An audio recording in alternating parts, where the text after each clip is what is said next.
All right, Ro. How are Okay, you? part Let's two. go. This is where it gets going. This is the main course here. I think this is the one that most people are going to get the most value out of, and then Yeah, they're going to hear their own names in section 3 with the Q&A. So the stuff from the students themselves. yeah, So I got, it was great for me to get that overview. So hopefully I can ask some more insightful questions about yeah, the course, because I know yeah. we did a podcast on this before, but like that was a year ago, and it's can't I can't. Yeah. It's great to get this idea. So what I was wondering, if I was a student coming to you and I was in your Yeah. class, how do you get students to study for it? Like what's the way of going from nothing to leaving cert, executing on the day? Well, the first thing you'd probably do is make sure they know the key units. So, like, a good question would be like, imagine if you had to suddenly sit the business exam in August or whenever it'll be, without having ever looked at a book or whatever, or going on your leaving certain knowledge from when you did it. Like, the best thing I'd be saying to start off with straight away, look at the important units. So, condense your studying. The key thing to focus on would be first 3 units, units 2, 3, and 4, because they're going to come up in your APQ.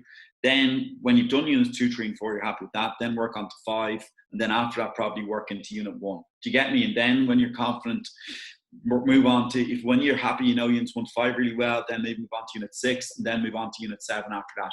But don't do the approach of like, okay, I've got like, imagine there's 7 chapters in the book or 7 units in the book, and imagine you're like 7 weeks into my leaving cert. You'd be like, okay, I'll study a unit a week or anything like that. Make sure you don't do it like that. Apply the studying into where the marks are allocated, and study the most important things first. Then it's a couple of things. There's 2 things that are mainly going to stop students from getting the grade they want. First thing is if they don't know the content. That's a given, obviously. But then the second thing is if they can't adapt to the exam scenario. So sometimes I might have students who know the book inside out, the notes inside out, and all that sort of stuff, but they can't actually get the information down quick enough in the exam, and they might struggle with time management. So what you need to do first off when you're studying to get your to learn the content off, put yourself really, it's learning. Reading the notes is fine, but students don't really come to me in business saying I don't understand that in business. The content is very straightforward. Like, it might be like a random question. See, a lot would be like, what are the characteristics of an entrepreneur? And you just have to write, innovative, they're risk taking, they're realistic. That's all very straightforward stuff. But what they need to do in order to be able to get themselves to study it is, I'd always try to be encouraging them, is to be working off the past questions and find the questions the most similar. But actually, just nothing can substitute with you actually putting the question in front of you in the daily exam, and then writing out the key points on a blank A4 piece of paper. And then when you find the ones you don't know, mark that and put a star beside. Like, I sometimes go like, I say, if any of my day school students are here, they might be laughing at this because they know that I'm a bit of a weirdo about this. But like, I kind of give out to them sometimes if they use the highlighter too much, because they'd be highlighting everything. But like, I'd use the highlighter differently. I'd be writing away my notes, but what I'd be doing with them when I'm studying is like, let's say they ask me like, what are the 5 characteristics of an entrepreneur? And I was like, right, 5 characteristics are: they're innovative, they're risk taker, they're realistic, they're good at networking, and they're confident. Right? They'd be the 5 that I'd have in my notes. But imagine you ask me on the top of my head, or I put that question in front of me, right, what are skills and characteristics of an entrepreneur? And I was like, right, they're innovative, they're realistic, they're good at networking, and they've got that confidence, self-belief. And then I can't remember that last point. Well, then I look back in the book, saw that I forgot to mention whatever it was, risk taking, and then I highlight that and I draw an arrow into that on my book and say, like, that's where you're weak. Because imagine, like, what I find with students is that, like, if they forget one point in the exam and then they do that same exam, let's say 2 months later, they could end up, the chances are they'll forget that exact same point out of 5. So you want to really be studying whatever one it is you don't remember. That's when you want to be marking in that you didn't get it. And the best thing I think is, even if you've used your highlighter loads already, with chances are a lot of you've done your book, is that, like, get a pink pen or even a green pen or a weird color pen, and have it in your head. Be like, right, I only use this pen for marking in stuff that I missed. So when you cover the topic well, ask yourself the question, write down the key points, and study fast as well. Like, don't sit down and read. Like, sometimes I'd see students and they might like rewrite out a full answer, right? And they might not write really nice, and they might highlight the key points, but I would have taken them maybe 40 minutes or something to do that. Whereas then you might have another student and they might have done 6 questions at the same time, because they're literally just writing out the key words. They're like writing out the word, and then they might say like risk-taking, entrepreneur, and then they say financial personal risk. And they just highlight the key words, and they're smart enough in the daily exam to write that into a full sentence. Do you get me with that? But like, that's what I find a lot of students are. When you're looking at studying, the best studier I ever had not ever had, but the biggest transformation I've ever seen was with one of my students last year. And like she was doing okay at the start of the year. She wasn't doing as well as imagined. But like, I remember getting one hell of a shock when I saw her mock grade. She got an H1 in her mocks, right? Now she'd been getting like 50%, 40% all through the year, right? She got a high H1 in her mock. She got a H1 to Leaving Cert in business. But the way she studied, now she had a really good memory, but the way she studied was something I've never seen being done before to students, is that she wouldn't even bother writing out the sentence. She'd just write the letters on the page. So like, let's say there was a definition. To save her time in studying, she'd write the first letter off each definition. And I had one time in class, she left her folder behind her, right? And her folder was just loads of letters, just tons and tons of letters. And I remember opening up going, it's like, I think in my head, I was like, some student lost their mind here. I just couldn't make any sense. They literally just going through it. Letters. And then I saw her in study, and I asked her about it, and she just told me it's the way she studied. And I like, you had told me about that at the start. I'd be like, that that's a mad way of studying. But once she told me that's how she studied, I just backed off. I was like, right, well, this girl is, suddenly gone from getting like 60% to H1s. I'm not going to question at all her method. And she wasn't, she wouldn't have been that strong on the accounting types of questions or calculations, but she was brilliant at memorizing. And that's the way I do it. So like, when you're studying, that's what I find is the best thing to do. And then when you're doing it as well, make sure you always use it. If you get a point wrong, like, don't beat yourself up. If you're studying and let's say you're doing a question, like there's a question on the law of contract, and you have to remember the 8 elements of a legally valid contract. And let's say if you forget one of the 8 elements, don't beat yourself up about that. Be like, right, well, that's the one I didn't remember. Now I put a mark beside that, and now I've identified where I'm weak. And then when you're looking back over in your notes, you'll see that that's where you're weak. You'll take a mental note of it, you mark it in, and then that's how you get better. It's like anything, like you're playing sport or something. If you're like, right, I'm not fit enough, find what your weakness is, then train a lot, to get fitter and eliminate that weakness, and you're going to be better at it. Same thing with business. Yep, it's very funny that like, ironically, everything you touched there actually touches on part of the course that I did on it. So for example, when you said the highlighter idea, the students highlight loads of different things. When they highlight loads of different things, it gives them what's known as it's an illusion of competence. They think by doing something, they're actually taking something in. And then, as you said, they've highlighted absolutely everything. So basically, they might as well not highlighted anything. And then, but they feel they've done something. And then what actually happens is when they go back and look at their notes, if they don't do, you were talking about doing a question and writing it out, that's called deliberate practice, because that's what you have to do on the day. If students are finding it in their head, now they have it in here, but they can't put it down, it's because, okay, and they're like, oh, I knew it yesterday, or I knew it the day before, or I know it now. It's like, you don't actually know. It gives yourself an illusion of competence again, because you know it off by heart, but you can't practice putting it to the question.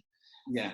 And then the other thing that you said there was, there was one more. About the pages or the letters or anything like that. No, there was one other thing even before that, but it was just really. Oh, sorry, yeah. When you said, okay, when you work on your weakness, so you work on the one that you forget. So that's the one you got to hammer home. You got to actually use the fact that you forgot that in a mock or in a just a normal exam or in a study session, as that's an advantage, because that's not what you've had. Whatever, just a lot of people shy away from that part. They just kind of go, oh, I knew the 4. I'll kind of get that one, but that's the one that you got to hammer home. Then when you finish off your study session again, that's the thing you got to look at again. That's the thing you got to look at the instant you open your book again, so you can actually, like, all you're doing by repeating it and then having this spaced repetition on it is it drills it more in your neural pathway. So if you were saying the answers were, as you said, A, B, C, D, and you forget the next one, well, if you say A, B, C, D, E, then at the end of the session, A, B, C, D, E, and you keep focusing on the last part that you didn't forget, that's more likely to pop up in your head. So you've actually already been doing it with the markers and the arrows and stuff.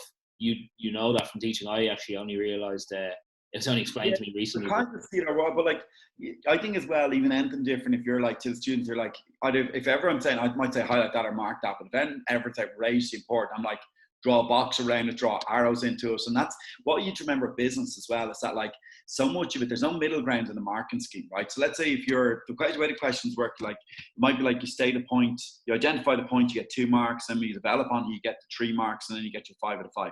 But there's no middle ground in the marking scheme. So when the examiner's grading your paper and you're developing on a point, they either give you 0 or 3. I can't be like, that point was decent enough, I'll give it, 1 or 2 out of 3. I'm either giving it all the marks, or I'm giving it nothing. So you want to make sure when you're studying is, you don't have to learn off these definitions exactly word for word from the marking schemes. You pick out the key word, you build your sentence around that definition, and that ensures then you get your marks. When you start developing, so when you're studying, it's not even a case of learning the full sentence off. You're like, right, when I'm define this point, I mentioned these key words, and then once you do that, that's when you'll get your marks. So that's what, like, I'd always try and stress with students, is that, like, when they're going through the points in the book or even in their notes, try and identify the textbook knowledge, the textbook theory, because that's the way the examiner's brain's going to work when they're grading your papers.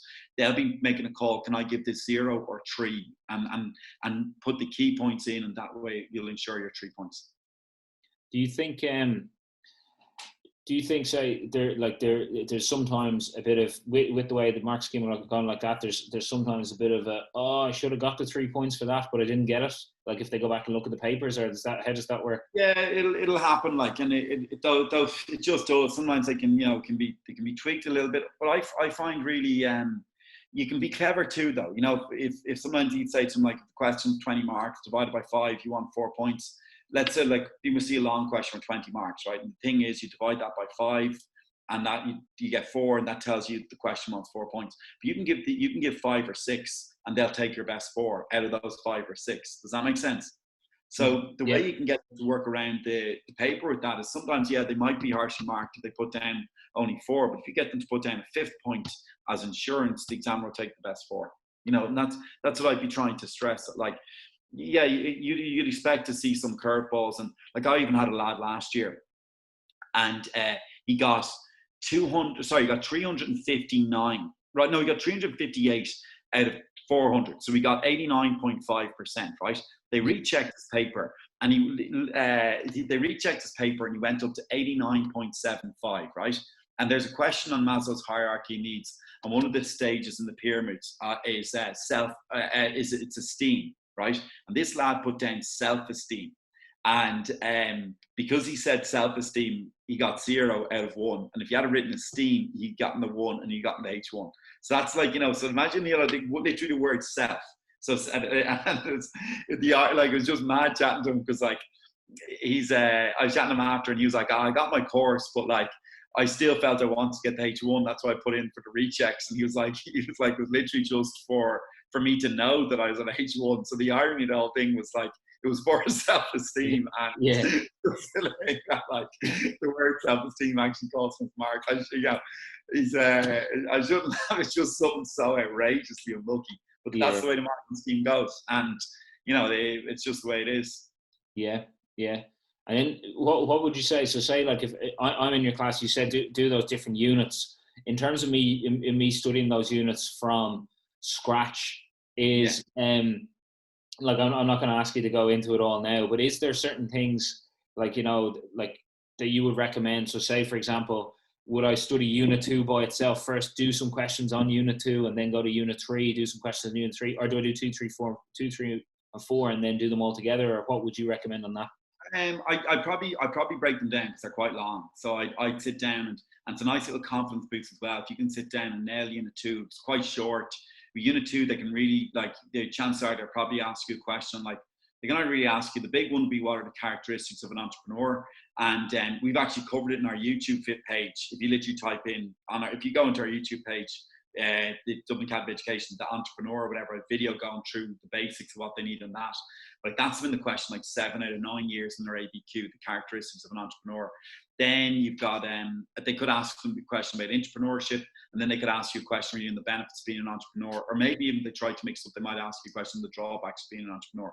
But, like, if you're doing Unit 2, that might even only take you, let's say, 2 or 3 hours studying. And if you sat down, did those, 2 or 3 hours studying on that, that could be a good confidence boost. And then you'd move on to unit 3 after that and unit 4. But like, what I'd be trying to stress to students is that, like, if you look at how the papers are, and like, if they go in and they know units 2 and 3, right, they know that really, really well, they're covered for roughly about a third of their overall grade in the Leaving Cert. Okay, so like, that's so like, if you're studying to start and you're like, right, there's nowhere to start, that's what I'd be saying, maybe start on units 2 and 3. First off, you've no choice, you have to know them inside out. But secondly, they're fairly straightforward. There's no calculations questions in them or anything like that. And when you nail that, you can move on then, do unit 4, and then maybe push on then to units 5 and 6. But like, I did it with my 6 years just before the schools were closed. We'd just given them a test only on units 2 and 3.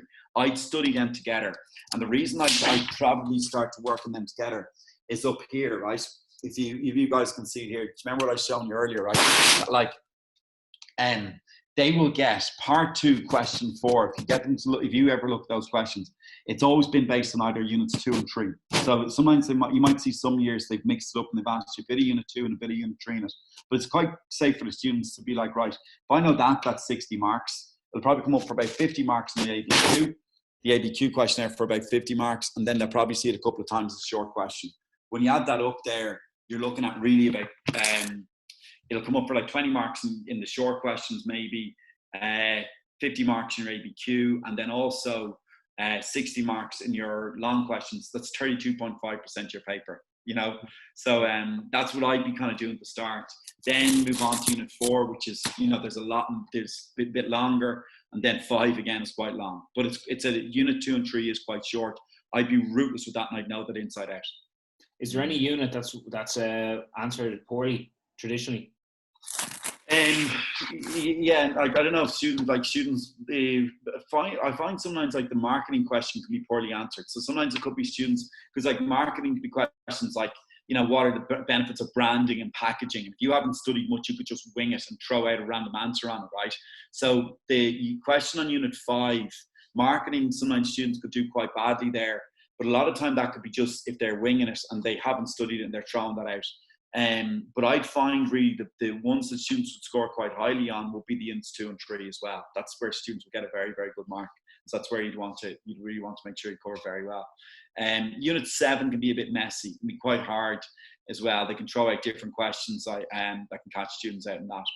So unless students have really invested a good bit of time into nailing that, I'd probably say to stay away from unit 7. Okay.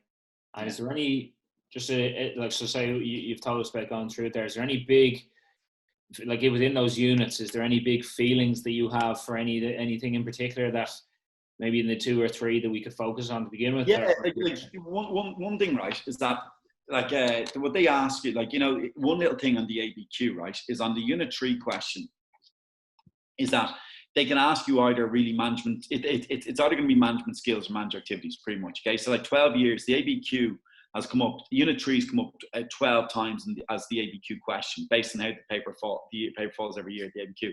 So 3 times out of 12 years, it's been a question on management skills, and 9 times out of 12 years, it's been on management activities, okay?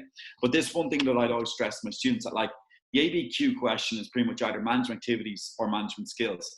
And like, imagine if you're setting the Leaving Cert, sometimes students might ask me, what one do you think is going to come up in the ABQ? Will it be management skills or management activities? And I'd always say to them, it literally doesn't, you're kind of maybe, I think they're asking the wrong question with that, really, because if it's going to be management activities, let's look at what happened last year, right?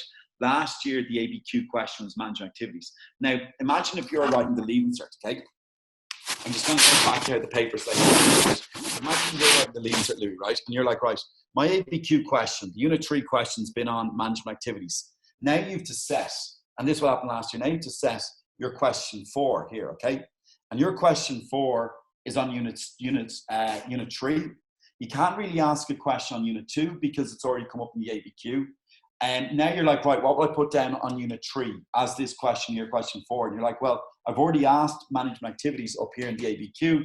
So management skills will most likely fall there. And I said this my 6 years last year. I was like, drill this. And last year, my 6 years got a question on leadership. The 3 management skills are leading, motivating, and communication.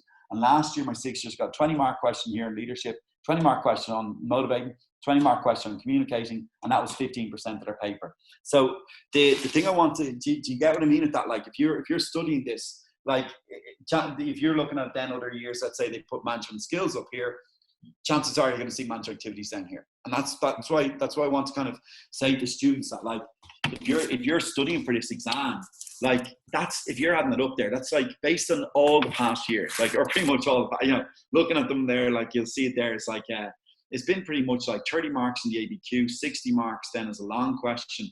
That's 90 marks. That's 22.5% of your paper, just by knowing management activities and management skills. So I'd be just drilling that in ruthlessly, knowing that inside out. And sorry, they saw it last year as well as even a short question for another 10 marks. So my 6 years last year, management activities and management skills was worth 100 marks out of 400, which is 25% of the paper. So it's such a massive confidence boost. If you sit down, pump through that, know that inside out, and it's very, very doable to attain a very, very high grade in that part of the paper. I can't even remember what your question was on previously on that, but it was just one of these things. It was a good, like, I remember thinking, like when you asked, I was like, that's a deadly question, but then I just kind of just lost my mind there for a few minutes. No, mate, it's okay. Drill that, like. I actually asked, are you still keeping fit and stuff? Yeah, like how's Tom? Management skills. Yeah. Yeah, very nice. No, I get you. The question was basically, would you, with that, with all the units and stuff, once you had that, I was just saying, was there any specific area of one of those units that you would recommend us to work on? I'll probably get into that when we're doing the predictions. Do you get me? But that's kind of like, that's what I would do. But within that, like, yeah, they're all the things I would do. I put a lot of time aside for Unit 5 as well. There's no real big shortcut around this. If you're aiming for a high grade, you just have to pump through it and know it inside. The good thing about it, I suppose, it's a little bit interesting, but you have to. And then the other thing I would try and stress to students now when you're working is try and do stuff on the break-even chart and stuff like that. Because even like, the way in our grinds, we had like 7 classes we have to do online to make up with the weekly grinds with the schools being closed. Like, I miscalculate that and I thought we only had 6. But it was a good thing, because then I was basically told, right, I've got 1 extra class. In my head, I was like, right, this is a bonus. And I basically just spent the full class going over the break-even chart with them. And that's one, and I did that like just like a while back there. But like, that's one thing I want to stress to students, to make sure that like they get that stuff out of the way now. Drill the break-even chart and practice that a lot, because you can't really cram that the night before the exam. It's too hard. You want to start doing it and making mistakes, because you're basically drawing out a graph, and first couple of times you probably get it wrong. You want to practice that a good few times to make sure you've nailed that. But do that early, get that out of the way. Good. We haven't seen that as a long question since 2016, so it will be one that I think you'd want to make sure you knew well going into this year in June. Can I ask a cheeky question? Yeah. So I was thinking about this today. I was just thinking about opportunities that this is brought on us and brought on for students as well. Yeah. I was like, if a student really wanted it, they could nearly learn a language between now and their Leaving Cert. They have so much time. I don't even know if this is possible, but this is more for a confidence boost. I don't even know if this is allowed, by the way, but this is more for a confidence booster for students. So say, for example, in biology, you definitely could. If you took up biology now and studied and learned the exact way I tell you, using my exact method, my exact study plan, my exact exam plan, you could do incredibly well in the Leaving Cert now. You have more than enough time, considering you don't have your full-time job now of going to school. Yeah. All you have is study time that you want, or like obviously recreation time is important too. So a few students said to me, I got this in the mock. Do you think it's possible for me to go to here? And I can't stress enough how much it sounds very fair, but anything is possible with the amount of time they have at your disposal. Would you suggest the same with business? Or 100%, yeah. Like, I'd never obviously say that a student should start. Like, if a student said to me now, wants to take it up, I'd be like, no, definitely don't, or whatever. Don't, because you want to use your time well and stuff like that. But like, if a student was to come now and basically cram it between now and June, if they had like done enough exams and stuff like that, they could. I had a student this year in the day school. She took up business at Christmas time. By the mock, she got 73%. She got above the class average. Now, she hammered it. But and obviously very bright and all that stuff. But that's what I mean with this exam. It is very, very doable. But you have it's obviously the volume of work being put in there is huge. But now that student was also doing economics, they had a bit of an advantage there. They knew the time management and the courses complement each other a little bit. But that's it. Yeah, it can be done definitely. Perfect. Okay, so Ro, for part 2, I reckon we'll leave it there and we'll go straight to the thing. I know we had the predictions, but that's one of the questions that someone actually has for you. So we'll start off the next one there with the spicy predictions. Is that okay? Or did you have anything to say now? No, like what do we even start with? Is this basically just like the kind of the questions on how to study? Is it? What would you do with your students? Like, what would you recommend? Yeah, like just the only little thing I suppose I'd only get and can substitute with that, like sitting down and when you're studying to blank A4 piece of paper. That's the best way I find studying. And one thing I want to stress is that, like, and I heard it all before, I'm sure, but like even now they're with everything being put back and stuff like that, they have more time. But like that can also throw off their studying. But I just want to stress, make sure even if you're going to study, you're better off studying business for like 40 minutes properly than 2 hours of just having the book open. So like what I'd probably stress to students is, like, if you're going to study it, give yourself 4 topics you want to make sure you know inside out, and be like, right, when I'm done with that, I can just put the book away. It's not a case of how long you spend on the books, it's how many topics you can get done.